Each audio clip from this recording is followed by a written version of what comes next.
high-priced consultants. We'll cap the size of the bureaucracy. And we'll be very targeted in finding savings. Like, for example, how about we defund the CBC?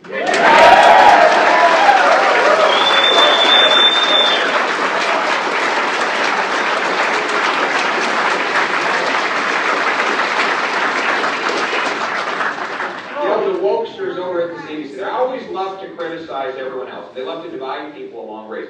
500 employees at the CBC wrote a letter saying that the CBC is systematically racist in how it covers the news media. So why are we giving $1.4 billion to a racist organization, right? I'll tell you something, when I'm Prime Minister, we're going to do a full investigation, not only into the waste and mismanagement, but also into the racism of the CBC executives and why they've been able to get away with it.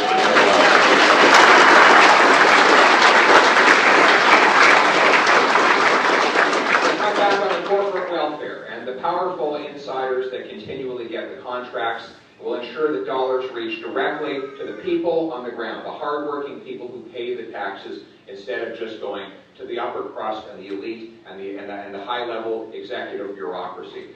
We're going to transform government so that it actually delivers results for the money it spends, rather than just being gobbled up by the interest groups and the insiders on Parliament Hill. More and more taxes have failed to deliver you better services. Look, they've increased the size of the public service by 30,000.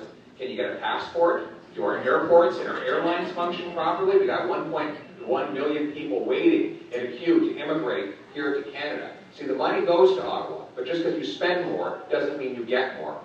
I will be transforming our programs so that they pay for real results, rather than just being consumed by bureaucracy and interest groups. We're going to put the dollars where they get outcomes, because you, the people, are paying the bills, and you're the ones that should benefit from the outcome of those that expenditure.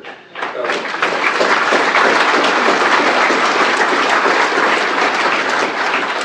and instead of just creating more cash, we're going to create more of what cash buys. We're going to grow more food, build more houses, and produce more energy right here in Canada. We're going to get the government gatekeepers out of the way that have prevented us from adding new housing supply. We have the fewest houses per capita of any country in the G7, even though we have the most land to build on. So I'm going to say to the big city mayors, your infrastructure dollars to the federal government will depend on how many houses you actually get built, how many keys and doors. So that will incentivize them to remove the delays and the high costs of red tape, so that the builders can build.